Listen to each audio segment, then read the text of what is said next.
ever now, we have been pushed in directions for the betterment of our society. And one has to wonder what the fuck is going on. Now, everything so far has been for the benefit of us. Arguably, like I would argue now, I'm not sure how beneficial it is. Modern society doesn't seem so beneficial in a lot of ways, but it's better than a lot of other shit. So, okay, let me get to the point. And this gets into what I was talking to you about with theory of flavors. So, imagine we are, so we have different dimensions, right? Let's imagine our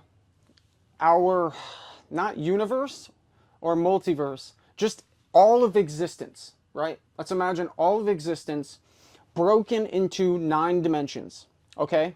This is my theory of flavors.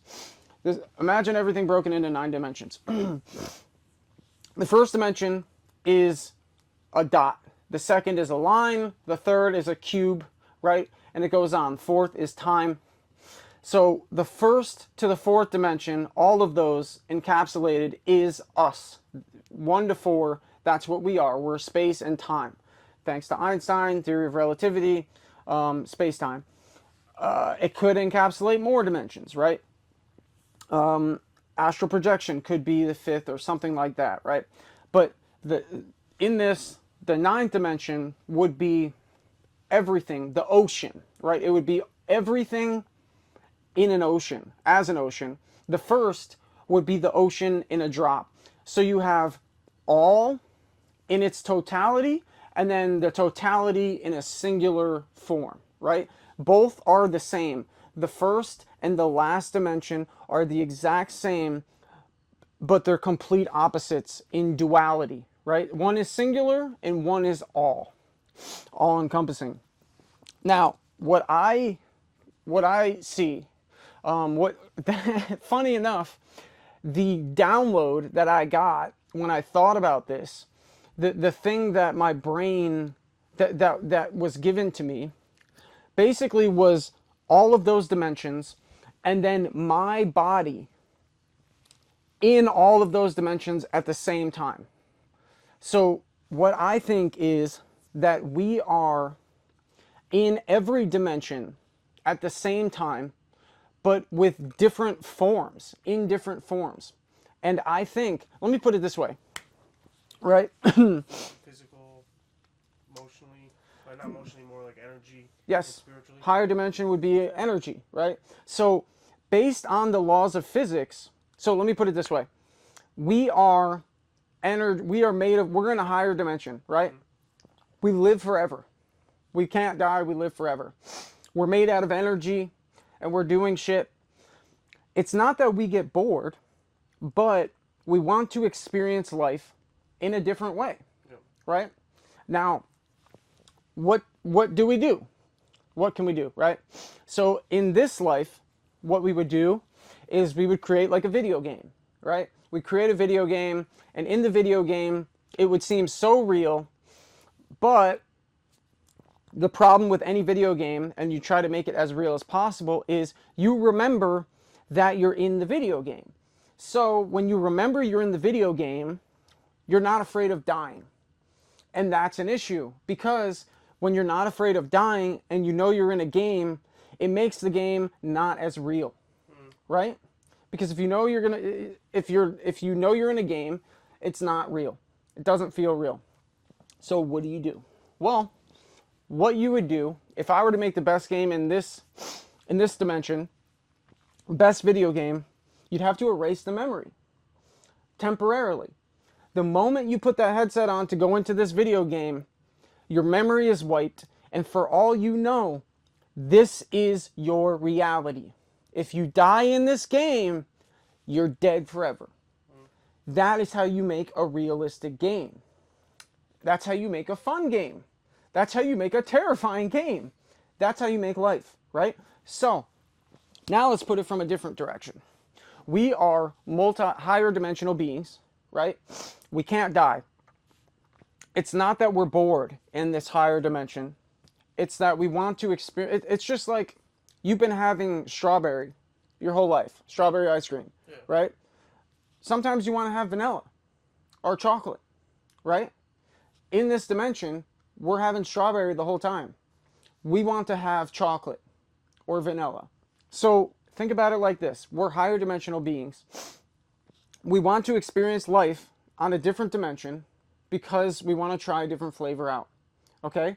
Now, the only way to do that is you have to erase, first of all, you have to create a vessel in a lower dimension or higher dimension. But if you're a higher dimensional being, it's easier to make, I would imagine it would be easier to make something in a lower dimension as opposed to a higher dimension. That's like an example of us making a virtual reality thing compared to, like, we can kind of make something in a lower dimension. But we can't, a higher dimension, that's like way too hard. So if we're beings from a higher dimension, what we would have to do is we would have to make some kind of vehicle in a lower dimension, the third and fourth dimension, this dimension. We'd have to make a vehicle, something that abides by the laws of physics.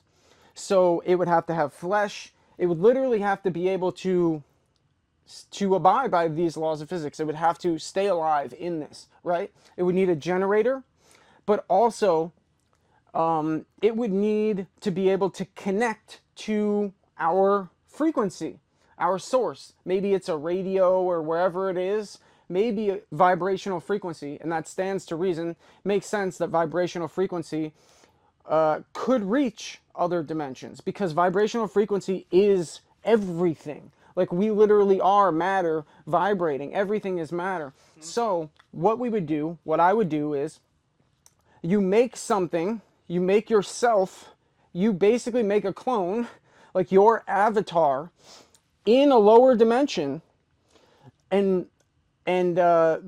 so like me, you know, you make yourself in a lower dimension that is able to access the frequency of, basically you're transferring your consciousness into this lower dimensional avatar, and that's your video game character, right? But here's the trick, and here's the thing. You can't remember that you're a higher dimensional being, because if you do, it takes away the fun of the game. It takes away the realism. So now I thought about, The physical world.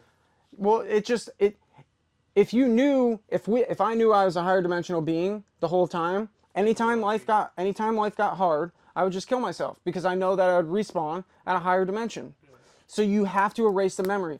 I thought about, okay, what are some things in our reality, in us? Is there something in us that makes us forget stuff? Is there like a natural forget thing? Well, every time we dream, we fucking forget our dreams. Like when you wake up, we remember some of them. Most people don't remember their dreams. I remember like we dream 6 to 8 times every night. We tend not to remember most of them. I remember 1 to 3 dreams every night, and I write them down when I wake up, and it helps me remember them. But I don't remember all of them, and I don't even think what we remember is what is actually going on, and I can get into that way later. But so that's, Have you ever had a dream that you remember clear as day and then it happened in reality? yeah. Well, let me finish this really quick. But yeah, we can get into that. That's a whole other thing, and that could be part of this too. So like, here's the thing. So I got to wonder, okay, if this is true, are there examples of things in us that make us forget? You know what I mean? Like the deneuralizer, like Men in Black, the things that make you forget naturally in our brain. Dreaming, like when we wake up, that makes us forget our dreams. We definitely don't remember the whole thing, not even close. So there's a thing in us that makes us forget. It's a forgetful thing. It makes us forget. There's more. When I got in my car accident, I talked to a psychiatrist, and she asked me, did you remember the accident? And I said, no, I don't remember any of it. And she said, oh, that's wonderful. And I said, why is that wonderful? And she said, because if you remembered it, you would have serious PTSD. And I'm like, oh, so we have something in us that literally makes us forget experiences if they're too traumatic. Another example, DMT. You do DMT, you remember a certain amount of it, you're in this place, you come back, these entities, you're around all of this shit, and then all of a sudden when you come back, you fucking forget like everything. We have these things in us, these deneuralizers, these natural deneuralizers that just make us forget stuff. So now I'm not saying that's proof that that we are like higher dimensional beings that have implanted this forgetful thing so that we don't remember that we're actually, playing a game for our higher dimensional selves to experience life as a certain flavor. But it's kind of an interesting theory. And then we get into, you got to say, okay, so who is giving us these ideas in our dreams?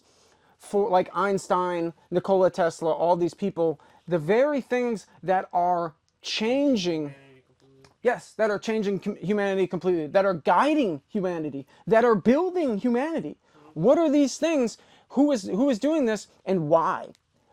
So far, everything has been positive for us, right?